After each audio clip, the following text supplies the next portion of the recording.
여러분, 꽃말의 의미를 알면 참 새롭게 보이는 꽃들이 참 많습니다.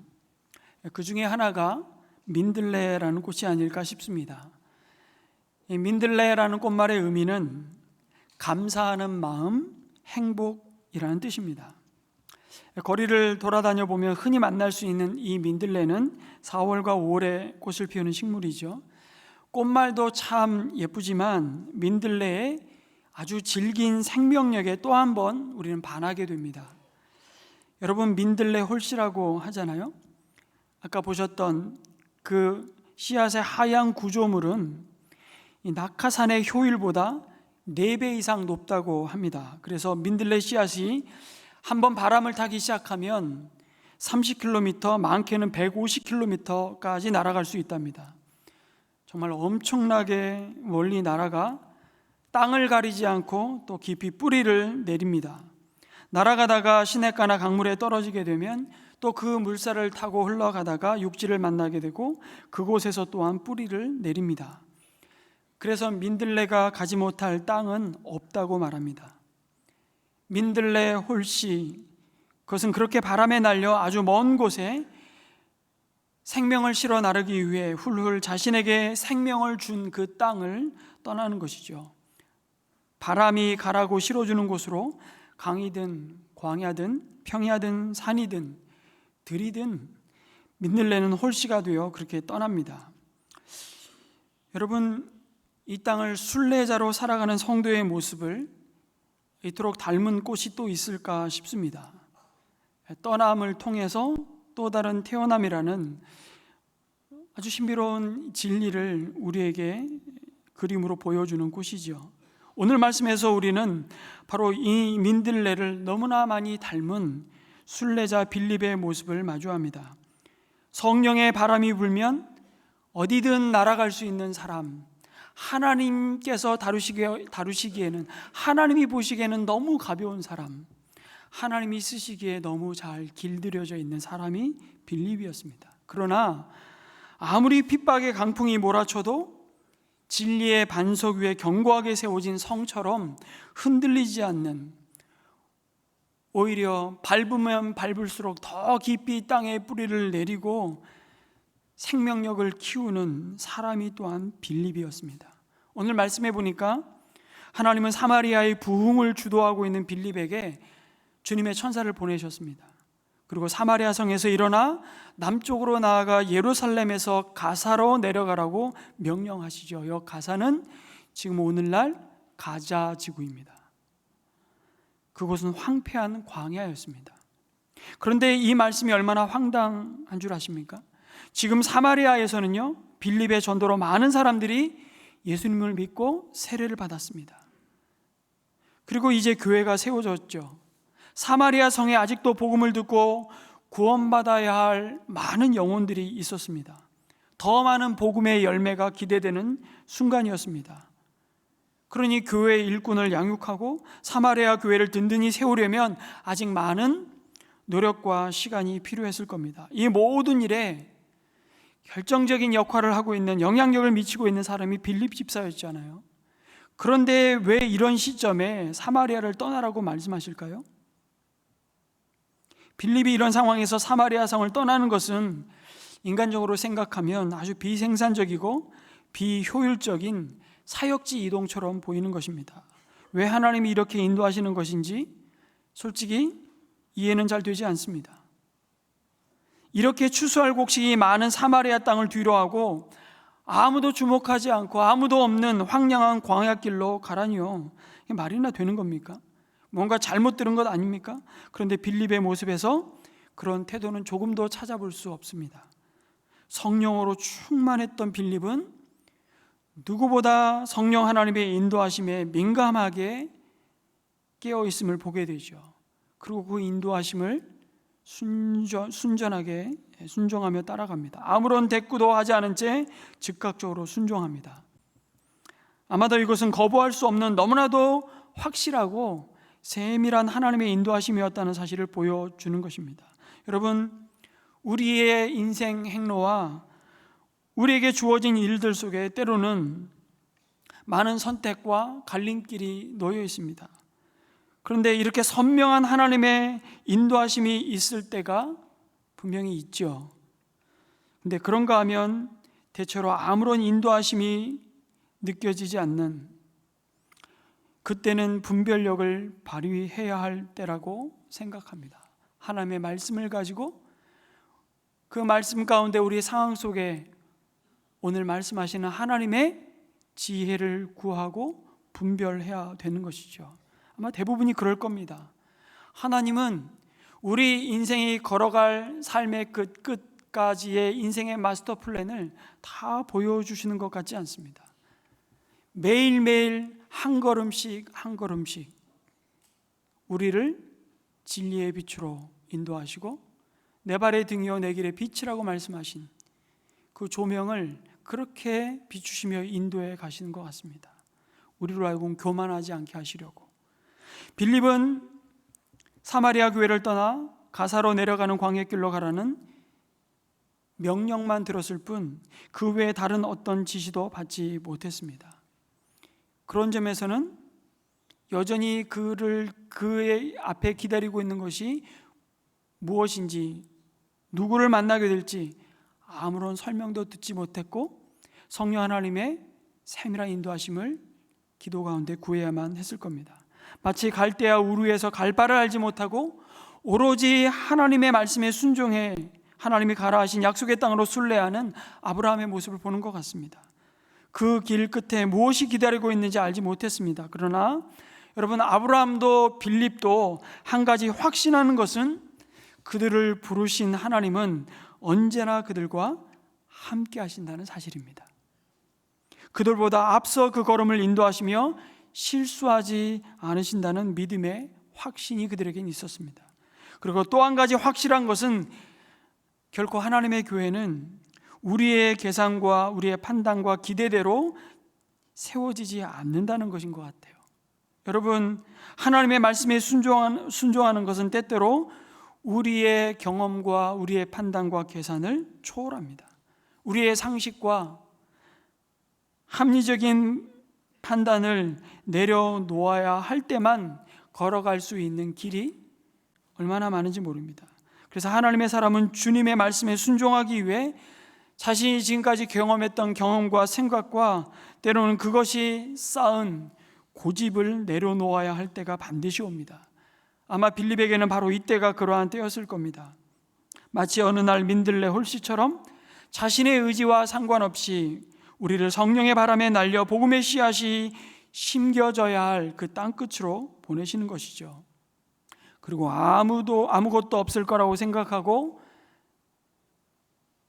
간 그 광야에서 놀랍게도 뜻밖에도 멋진 만남이 기다리고 있었던 겁니다. 여러분, 만약 빌립 집사가 주님의 천사를 통해 말씀하시는 하나님의 뜻을 황당하다고 무시하고 외면하였다면 결과적으로 에티오피아 내시와의 만남은 없었을 겁니다. 빌립은 그의 순종이 어떤 열매로 돌아올 것인지를 적어도 이 순간에는 알 수 없었죠. 상상할 수도 없었을 겁니다. 그러나 빌립의 이 순종으로 말미암아 여러분, 기독교 역사상 교회 최초의 이방인 성도가 태어나는 것입니다. 그리고 복음의 땅끝에 예수 그리스도의 복음의 씨앗이 뿌려지는 엄청난 기적이 일어났습니다. 빌립의 순종으로 아프리카가 주님의 품으로 돌아오는 구원의 역사가 시작되었던 겁니다. 사도들이 땅끝으로 가기 전에 사실은 하나님이 그 땅끝에 있는 사람을 오게 하시는 사건을 우리는 보게 되는 겁니다. 빌립이 광야에 도착하고 보니 아마 그의 눈에 마차를 타고 가는 행렬이 들어왔을 겁니다. 여러분, 이 당시에 광야를 마차를 타고 지나갈 수 있는 사람이 얼마나 될까요? 여러분, 그런 사람은 정말 1%도 안 됐을 겁니다. 오늘날로 말하면 정말 최고급 방탄 롤스로이스 세단을 타고 지금 광야길을 가고 있는 거예요. 당연히 딸랑 마차만 있지는 않았겠죠. 그 마차를 둘러싼 호위병들이 함께하는 행렬이었을 겁니다. 성경은 이 마차를 타고 있는 사람을 이렇게 소개합니다. 예루살렘에 예배를 드리러 왔다가 에티오피아로 돌아가는 간닥의 여왕의 국고를 맡은 고관이었다고 말씀하죠. 그런데 그의 신분에 대해 또 다른 정말 주목해야 되는 신분이 있죠. 그는 누구였습니까? 내시였습니다. 거세당한 자였죠. 그가 타고 있는 마차나 그가 소리내어 읽고 있었던 구약의 두루마리 성경을 가지고 있었던 것을 보면 물론 그가 얼마나 부와 권력을 가지고 있는 자인지를 가늠할 수 있습니다. 여러분, 이 당시에 두루마리 성경은 개인적으로 소장할 수 있는 성경이 아닙니다. 그거는 정말 큰 회당에서나 한 권씩 가지고 있을 법한 성경책인 것이죠. 근데 이것을 개인이 지금 소장하고 있을 만큼 그는 부유한 권력을 가지고 있는 사람입니다. 그런 그가 에티오피아에서 예루살렘에 뭐하기 위해서, 예배하기 위해서 순례를 올 만큼 그는 경건한 이방인이었습니다. 여러분, 그 당시에 구약에서는 이 에티오피아를 구스라고 명명했습니다. 구스, 땅끝이었습니다. 그야말로 에티오피아에서 예루살렘까지 순례를 다녀오려면 얼마나 걸렸을까요? 최소 2개월입니다. 네, 머문 시간까지 계산하면 3개월, 4개월이 걸리는 여정을 순례자로 예루살렘에 온 것입니다. 하지만 그는 이방인이었고 말씀드린 대로 더군다나 내시였기 때문에 그는 예루살렘 성전을 향해 그 긴 순례의 걸음을 왔지만 성전에 들어갈 수는 없었습니다. 신명기 23장 1절과 레위기에는 분명히 말씀합니다. 고환이 터졌거나 음경이 잘린 사람은 주님의 총회 회원이 되지 못합니다. 율법이 명확하게 명시하고 있죠. 그가 성전에서 다가갈 수 있는 곳은 고작 성전 바깥에 있는 이방인의 뜰까지였습니다. 그럼에도 그는 고국으로 돌아가는 길에도 그 덜컹거리는 마차 안에서 성경을 소리내어 읽을 만큼 하나님의 진리에 목마름을 가진 영혼이었죠. 한마디로 이미 하나님께서 마음을 준비시키신 영혼이었습니다. 그는 추수를 기다리는 무르익은 곡식과 같은 사람이었습니다. 그런데 하나님은 하나님을 경외하나 하나님의 총회에 들어올 수 없었던, 쉽게 말하면 우리 회중에 이 좌석에 앉을 수 없었다는 얘기입니다. 따로 이 교회 밖 예배당 밖에 텐트 친 자리에 그냥 예배 드리겠다고 거기에 앉았다? 그 먼 걸음을 순례로 왔다가 돌아가는 거예요. 이 이방인 한 사람을 위해서, 그런데 하나님은 또 한 사람을 준비시켰던 겁니다. 그가 바로 빌립이죠. 그것도 아주 놀라운 구원의 열매가 있는 사역지를 이동시키면서까지 이 한 사람에게 복음을 전하게 하십니다. 다시 말씀드리지만 인간적인 계산으로 따지면 이것만큼 비효율적인 게 없습니다. 그런데 한 영혼을 주목하시는 하나님의 마음과 생각은 언제나 우리의 계획과 판단과 다르다는 것을 알게 하십니다. 참 의외로 그럴 때가 많습니다. 참으로 절묘한 타이밍 가운데 만나는 두 사람을 보고 있노라면 여러분, 우리의 모든 삶에 우연처럼 돌아가는 일은 하나도 없다는 것을 겸손하게 인정하게 되죠. 빌립이 아무리 찾아다녀도 여러분, 만날 수 없는 사람이 있다면 에티오피아 내시였을 겁니다. 이 내시 역시 아무리 그가 찾아다녀도 만날 수 없는 사람은 빌립 집사였습니다. 그런데 성령 하나님께서 둘을 만나게 하십니다. 그것도 광야에서 말입니다. 사람들은 이것을 우연이라고 말합니다만 그리스도인은 이것을 하나님의 섭리라고 말합니다. 하나님의 인도하심이라는 뜻이죠. 그러니 여러분, 누군가에게 내가 만난 예수 그리스도를 소개하는 것은요, 성령의 강력한 이끄심이 있을 때 내가 순종할 것인가 아니면 못 들은 채 할 것인가를 계산하지 않고요, 온전히 순종할 사람이 반드시 있어야 하고요, 뿐만 아니라 하나님이 보내신 사람들을 통해 그렇게 전해주시는 구원의 복음을 들을 준비된 마음이 있어야 하는 것입니다. 여러분, 예수 그리스도의 복음이 누군가를 통해서 이 자리에 앉아있는 우리에게까지 그렇게 전해졌습니다. 우연이라고요? 아니요. 저 사람에게 다가가라고 말씀하시는 주님의 말씀 앞에 주저하지 않고 믿음으로 담대히 순종한 빌립과 같은 전도자를 통해 하나님은 우리를 찾아오셨습니다. 팬인가 제자인가라는 책으로 잘 알려진 카일 아이들만 목사님이 그 이후에 쓰신 책이 참 많은데 그 중에 한 번에 한 사람이라는 책이 번역이 되었습니다. 제가 몇 개월 전에 이 책을 읽으면서 사도행전 말씀을 준비하면서 우리 공동체가 정말 이 도전 앞에 우리가 믿음으로 서야 할 많은 내용을 담고 있는 책이라는 은혜를 받고 또 말씀을 준비하면서 한 일화를 소개하고 싶어졌습니다. 이 책에 보면 한 할머니를 소개하는데요, 이 할머니는 깽단이 득실거리는 악명 높은 한 뒷골목을 헤매고 있었습니다. 이유인즉슨 다른 교인들과 함께, 이분이 원래 미국 중서부에 사는 분인데 로스앤젤레스 남중부로 선교 여행을 왔는데 어떻게 하다 보니까 그만 무리를 놓치고 만 것입니다. 그러니까 광야에 그냥 내동댕이 처진 상황이 벌어진 것이죠. 현재 위치가 어디인지 목적지까지 어떻게 가야 할지 전혀 몰라 당황하고 있을 때 그 할머니 눈에 한 남자가 들어왔습니다. 그 남자는 바로 길거리 갱단이었습니다. 조폭, 실제로 살인 청부업자로 활동했고 감옥에서 몇 년을 썩은 전과자였는데요, 심지어 바로 그날이 출소일이었습니다. 암흑가 한복판에서 길을 헤매다가 온몸에 문신이 뒤덮인 험상궂은 덩치와 여러분 마주친다면 여러분은 어떻게 하시겠습니까? 까짓 거 부딪혀 보시겠습니까? 저라면 당장 몸을 돌려 주랭랑을 칠 것입니다. 이날 이 할머니가 마주친 친구는 실제로 깽단의 일원으로 무려 29년을 살았던 로마스라는 사람입니다. 이름을 밝혀요, 그 책에서.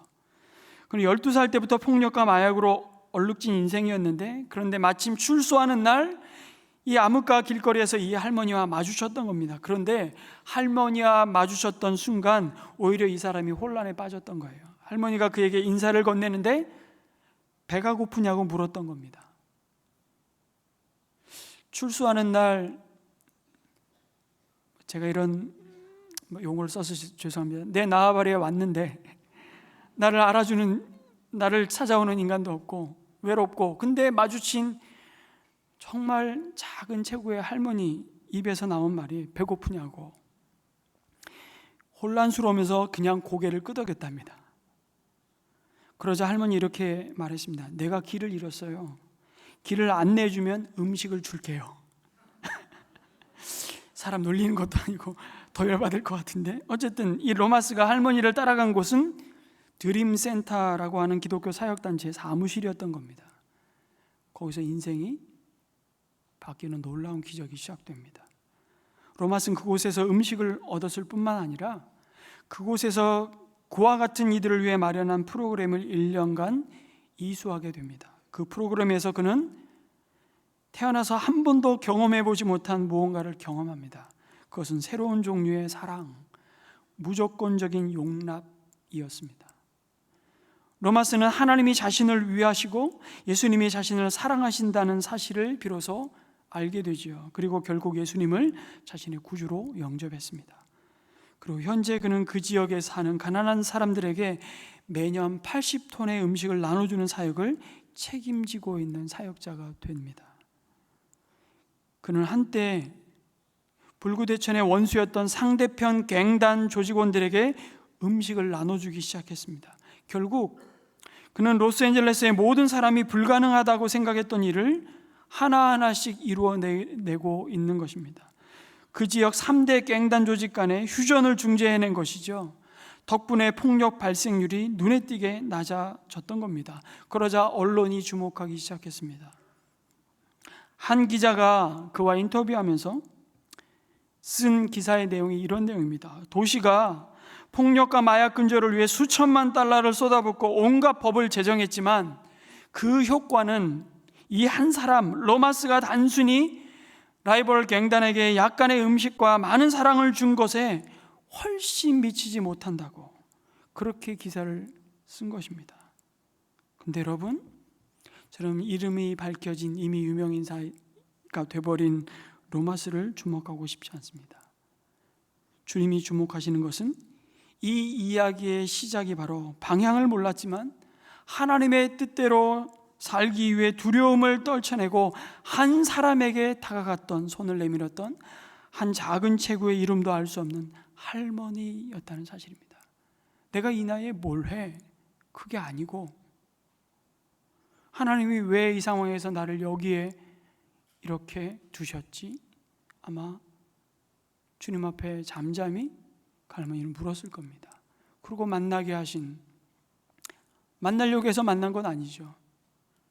너무나 우연처럼 마주친 그 한 사람을 향한 놀라운 하나님의 계획이 있었던 것입니다. 이 할머니야말로 하나님 나라의 영웅이죠. 성령님의 이끄심에 자신을 온전히 맡길 줄 아는 믿음의 거인이었던 겁니다. 여러분, 왜 하나님은 초대교회에서 매우 중요한 리더인 빌립을 수백 수천 명에게 영향을 미칠 수 있는 자리에서 이 멀리 떨어진 광야로 보내셨을까요? 한 사람 때문이었습니다. 딱 한 사람. 그런데 여러분, 할머니 이전에, 빌립 이전에 단 한 사람, 하나님 자신이 단 한 사람을 구원하시기 위해 이토록 먼 길을 감수하셨다는 사실, 우리는 기억해야 합니다. 바로 예수님이 하늘 보좌를 내려놓으시고 이 땅에 사람으로 오셨습니다. 죄 없으신 하나님이 죄인의 자리에 앉으셨습니다. 이보다 더 먼 여정이 있을까요? 그 땅 끝에서 오늘도 하나님은 또 한 사람을 찾으시고 그 한 사람을 위해 작은 예수가 되어 그 자리로 나아가라고 우리에게 초청하시고 도전하십니다. 여러분, 이 순간 빌립은 이 한 영혼을 향한 하나님의 놀라운 계획을 영적으로 직감했을 겁니다. 아, 바로 이것이었구나. 오늘 나를 이곳에 보낸 하나님의 목적이 바로 이 사람이었구나. 그때부터 빌립은 더 민감하게 성령님의 음성에 귀를 기울이죠. 돌아가는 길에 마차에 앉아서 예언자 이사야의 글을 읽고 있는 내시를 향해 성령이 뭐라고 말씀하십니까? 가서 마차에 바짝 다가서라고 말씀합니다. 그 명령에 빌립은 위험을 무릅쓰고 마차에 달려갑니다. 그리고 다가서지요. 여러분, 이거 대단히 위험한 행동이었을 겁니다. 왜 그렇죠? 그렇게 쉽게 다가갈 수 있는 사람이 아니었거든요.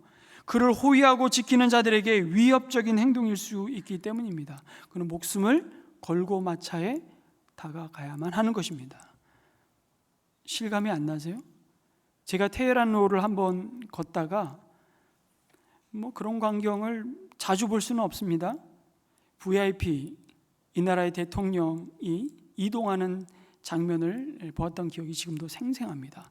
앞뒤로 기동 경찰들이 호위하면서 모든 신호가 다 스탑되고 그냥 그 테헤란로 대로변이 그 얼마나 길고 넓습니까? 거기가 그냥 그 차만 쫙 저기서부터 대통령을 호위하고 쫙 가는 겁니다. 와, 엄청 폼나더라고요. 이래서 대통령 그렇게 하려고 그러나? 근데 앞뒤로 막 이제 오토바이 기동대가 이렇게 호위를 하는데 뒤에 있는데 저기서부터 계속 봤거든요. 근데 그 행렬을 뒤에서 오토바이를 타고 한 사람이 막 따라붙어가지고 계속 따라가는 거예요. 왜 저러지? 아니나 다를까 마지막 사이카 한 대가 돌더니만 제 귀를 의심했습니다. 험악한 쌍욕을 막 하면서 너 이 자리에서 멈추지 않으면 죽어? 이러더라고요. 죽어. 그래. 따라오지 말라는 거예요. 그러니까 그걸 따라가다가 이 사람도 이제 따라가다 진짜 죽겠구나. 그리고 거기서 멈추더라고요. 깨갱 하고. 여러분, 이 상황과 다를 바 없을 거예요, 아마. 여러분, 하나님이 원하시는 것을 여러분 하려면 가까이 다가가야 하는데 누군가에게 가까이 다가가는 것은 늘 어떤 면에서 모험이고 두려움이 있습니다. 때로는 위험한 일이죠. 그것은 언제나 우리의 본능을 거스르는 일입니다. 여러분, 우리의 본능은요, 낯선 대상을 향해 거리두기입니다. 그것이 안전하기 때문입니다. 그것이 피차 피곤하지 않고 편하기 때문입니다. 우리는 하나님에게서 멀리 떨어져 있는 사람들에게 가까이 다가가지 않으려고 합니다. 더욱이 우리는 상대하기 까다로운 사람들과 우리를 참 지치게 만드는 사람들, 짜증나게 만드는 사람들, 자신과 왠지 케미가 맞지 않는 사람들, 내 스타일과 다른 사람들에게 거리를 두려고 합니다. 위험이 따르기 때문입니다. 거부당할 위험이 있습니다. 어리석게 보일 위험이 있습니다. 무시당할 위험이 있습니다. 그들의 공격적인 질문에 답하지 못할까 봐 내심 두렵습니다. 그런데 여러분, 하나님이 우리를 위해 멋진 모험을 예비하셨지만 그 모험 속으로 뛰어들지 않았다면, 하나님이 우리를 위해 기회를 주셨지만 우리가 그 기회를 잡지 않는다면 우리는 하나님의 이야기에 담긴 이 구원의 기쁨과 영광을 볼 수 없을 겁니다. 빌립이 가까이 다가가지 않았다면 그는 이 내시에게 아무런 영향도 미치지 못했을 겁니다. 여러분, 저와 여러분이 찾아가야 할 그 마차는 어디입니까? 평소 운동하는 휘트니스 클럽일 수도 있고, 늘 단골로 장을 보러 가는 시장이나 마트일 수도 있고요, 자주 오는 카페나 식당일 수도 있습니다. 여러분이 일하는 직장과 여러분이 사는 우리 집 아파트 앞집도 당연히 여러분이 더 가까이 다가가야 할 마차일지도 모르겠습니다. 여러분, 하나님은 자신에게서 멀리 떨어져 있는 사람들 가까이로 우리를 불편하지만 보내십니다. 그리고 그들에게 예수님을 전할 기회를 마련해 주시죠. 그 기회를 잡으려면 내가 머물고 있는 현재의 자리를 그대로 고수해서는 안 되는 것입니다. 빌립의 경고가 그랬습니다. 우리 가까이에 있는 사람들이 그곳에 있는 것을 우리가 우연으로 여기지 않는다면, 여러분, 식당에서 여러분의 테이블에 음식을 날라주는 그 종업원에게 꼼짝없이 1시간이고 2시간이고 앉아서 여러분의 헤어스타일을, 파마를 말고 있는 미용사나 이발사에게, 자녀들의 유치원 재롱잔치에서 당신 옆에 앉은 친구 엄마나 할머니 할아버지에게, 같은 동네 주민, 그들을 하나님이 태초부터 계획하신 뒤에 마침내 적시에 여러분의 인생길로 이끄신 정말 한 사람으로 여기신다면 하나님은 그때부터 놀라운 기적을 일으키실 것입니다. 믿으십니까? 분명합니다. 카일 아이들먼 목사님이 이 한 번에 한 사람이라는 책에서 이런 도전을 줍니다. 여러분, 직장 동료에게 복음에 대해서 얘기하거나 전하는 것, 매일 드나드는 식당 종업원에게 신앙의 이야기를 시도하는 것, 우리 앞집에 사는 이웃을 목장에 초대하는 것, 굉장히 부담감이 들 수밖에 없습니다. 도망치고 싶은 마음이 들 때도 있죠. 그 두려움을 극복하고 모험을 할 수 있는 열쇠가 있다고 말합니다. 그게 뭘까요? 그것은 보상을 바라보는 것이라고 말합니다. 보상을 바라보는 자만이 위험을 무릅쓰죠. 여러분, 우리는 불타는 집으로 뛰어들지 않습니다. 왜죠? 위험하기 때문입니다. 그 위험을 무릅쓰기에는 두려움이 너무 크기 때문이죠. 그러나 여러분, 우리 아이가, 우리 자녀가 그 안에 있으면 조금도 망설이지 않고 집 안으로 뛰어들 겁니다. 왜입니까? 위험도 똑같고 두려움도 똑같지만 이 경우에는 보상이, 다시 말해 자녀를 구하는 것이 위험을 무릅쓸 가치와는 비교할 수 없는 일이기 때문이죠. 여러분, 위험만 바라보면 두려움에 사로잡혀 우리는 한 발자국도 나아갈 수 없습니다. 하지만 보상을 바라본다면 그 두려움을 극복하고 그 위험을 무릅쓸 수 있는 용기를 우리 안에 계신 거룩한 성령 하나님 우리에게 주십니다. 그리고 지혜를 주시죠. 위험을 감수하는 것은 누구에게나 두려운 일입니다. 하지만 우리는 기억해야 됩니다. 그 모험을 하는 것보다 모험을 하지 않을 때 찾아오는 후회를, 안타까움을 더 두려워해야 한다는 것을 이 빌립을 통해 말씀하십니다. 특히 우리의 자녀들을 생각할 때, 그리고 우리의 부모님과 나의 배우자를 생각할 때 참 더욱 그렇습니다. 어제 예수영전 모임을 진행하면서 제가 참 수십 번 예수영접 모임을 인도하는데요, 어제 가장 연세가 많으신 두 분이 지팡이를 짚고 예수영접 모임에 참석하셨습니다. 91세.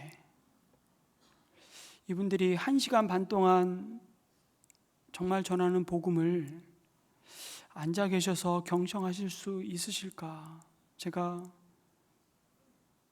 기도하면서 준비하는데요, 맨 앞자리에 두 분이 앉으셨어요.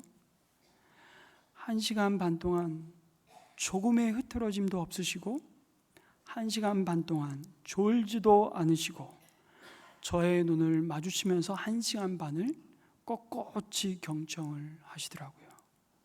너무 감사했습니다. 그리고 예수 그리스도를 나의 주님으로 나의 구원자로 손을 들어 영접하셨습니다. 여러분, 제가 탁월하게 복음을 전했기 때문일까요? 아니요. 그 전에 오랜 세월 그 따님과 어제 함께 참석하셨는데, 제가 이 두 분을 위해, 이 어르신을 위해 함께 기도한 세월이 적어도 한 1년은 되는 것 같아요. 근데 비로소 하나님은 마침내 하나님의 일을 이루셨던 겁니다.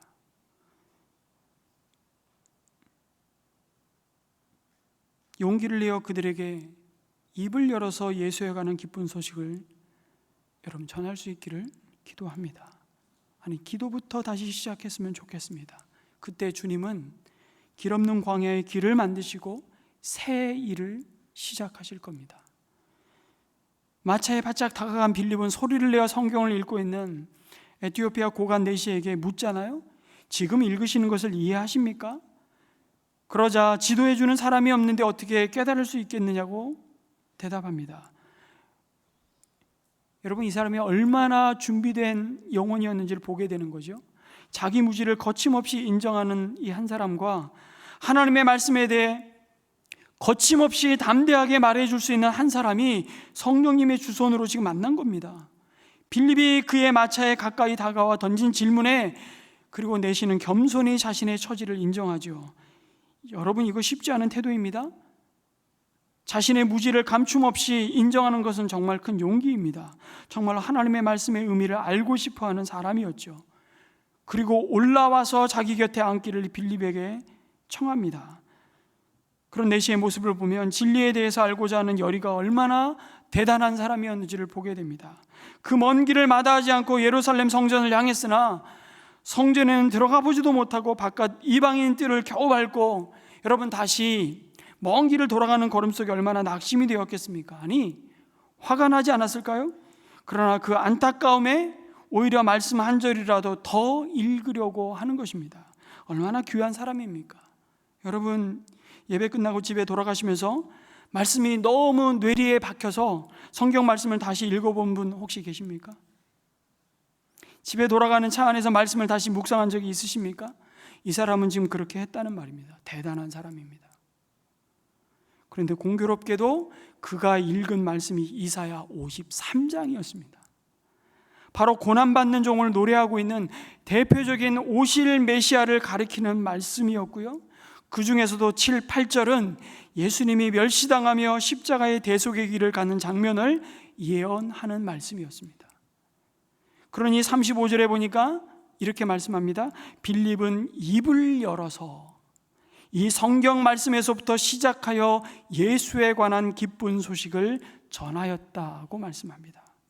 여러분, 빌립은 이사야 53장 고난받는 종이 바로 구원자 메시아로 보냄받은 예수님이셨고, 그가 십자가에서 우리의 모든 죄를 대신 짊어지시고 우리의 모든 죄의 값을 다 치르시고 죽음을 이기시고 부활하셨음을 전했을 겁니다.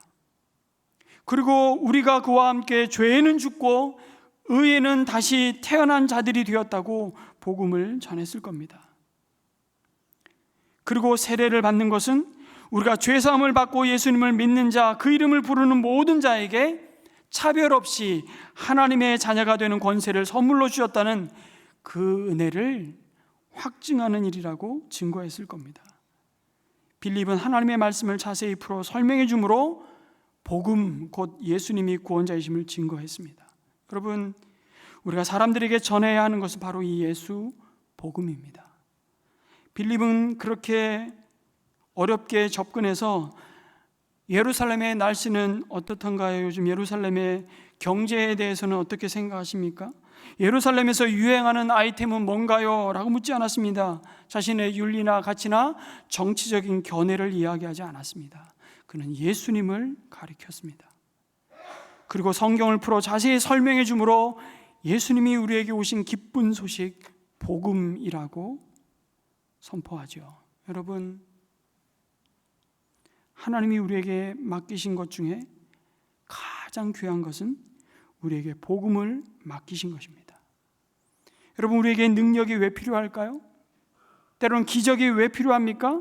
그건 구원을 위해서 부수적으로 필요할 수도 있어요. 돈이 필요할 수도 있고 건강이 필요할 수도 있습니다. 그러나 핵심은 뭡니까? 예수 그리스도의 복음을 전하는 것.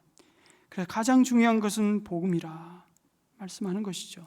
하나님이 우리에게 허락하신 것 중에 복음보다 더 귀한 것은 없습니다. 왜요?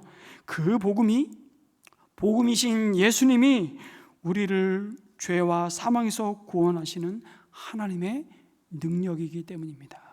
할렐루야, 아멘. 여러분, 그렇다면 우리가 사랑하는 사람에게 가장 좋은 것을 주고 싶어 하지 않습니까? 그럼 뭘 줘야 되죠? 여러분, 돈입니까? 아니잖아요. 복음이요, 복음. 사랑하는 자녀에게 줄 수 있는 최고의 선물이 뭘까요? 복음입니다. 사랑하는 가족에게, 친구에게 줄 수 있는 게 있다면 복음이라는 것입니다. 이보다 더 값진 삶은 우리에게 없습니다. 여러분, 때마침 빌립을 만났고 때마침 메시아의 고난에 관한 말씀을 읽고 있었고 때마침 세례를 받을 수 있는 오아시스를 만났습니다. 여러분, 이것이 우연이었을까요? 아닙니다. 그래서 에티오피아 내시는 길을 가다가 물이 있는 곳에 이르자 여기 물이 있는데 자신이 세례를 받는데 무슨 거리낌이 되는 것이라도 있느냐고 빌립에게 묻습니다. 내가 세례 받는데 무슨 문제라도 있느냐고 묻지요. 그런데 37절의 말씀에 뭐라고 되어 있습니까? 없음, 이렇게 나와 있습니다. 없음. 빌립에게 묻는 내시에 대한 답은 아니었는데 답이 되고 말아요. 원래 37절이 없음이라고 괄호에 묶은 것은 성경의 여러 사본 중에 어느 사본에는 있고 어느 사본에 없기 때문에 이 구절을 없음으로 표시해 놓은 겁니다. 근데 그 사본에 담겨 있는 내용을 난해주에 기록해 놓고 있죠. 한번 같이 읽을까요? 시작. 빌립이 말하였다. 그대가 마음을 다하여 믿으면 세례를 받을 수 있습니다. 그때 내시가 대답하였다. 나는 예수 그리스도가 하나님의 아들이심을 믿습니다. 아멘. 그리고 세례를 받죠. 여러분, 세례를 받기 전에 반드시 모든 성도들이 보는 앞에서, 그리고 하나님 앞에서 자신의 믿음을 간증하지 않습니까? 그리고 공식적으로 공개적으로 신앙을 고백합니다. 여러분, 국가 최고위층이었던 내시에게 결코 쉽지 않은 일이었을 겁니다.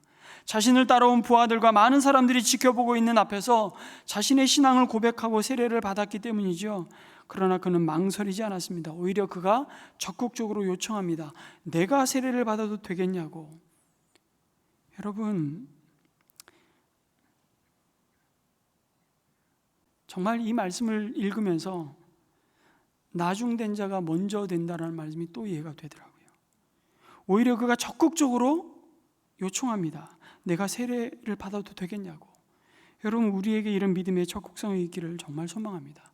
떠밀려서 교회 가고, 떠밀려서 목장 가고, 떠밀려서 봉사하고, 떠밀려서 상공부하고, 떠밀려서 섬기는 것이 아니라 내가 먼저 봉사하고 내가 먼저 주신 그 은혜, 그 감격과 기쁨을 따라 주님이 기뻐하시는 은혜의 자리로 나아가는 그 열정이 회복되시기를 주님의 이름으로 축복합니다.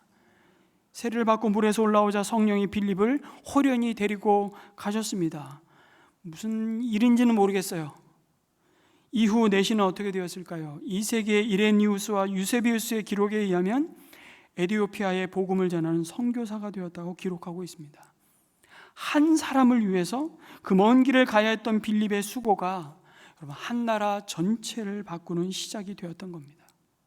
이 에티오피아는 예수님 시대에 땅끝으로 간주되는 곳 가운데 하나이지 않습니까? 사마리아를 넘어서 복음은 이렇게 땅끝으로 나아갔고 복음이 전해지는 출발이 되었습니다. 그리고 마침내 이 예배 자리에 앉아있는 저와 여러분에게까지 지역과 인종의 장벽을 넘고 넘어 전하여 줬습니다. 에티오피아 넷이 그는 단순히 한 사람이 아닙니다. 그와 같이 우리 한 사람 한 사람은 단지 무시해도 무심코 지나가도 좋은 한 사람이 아닙니다. 나 한 사람의 변화가 수년, 수십 년, 수백 년 후에 수백 명, 수천 명의 변화의 시작일 수 있습니다. 이것이 진정한 영적 나비 효과 아니겠습니까?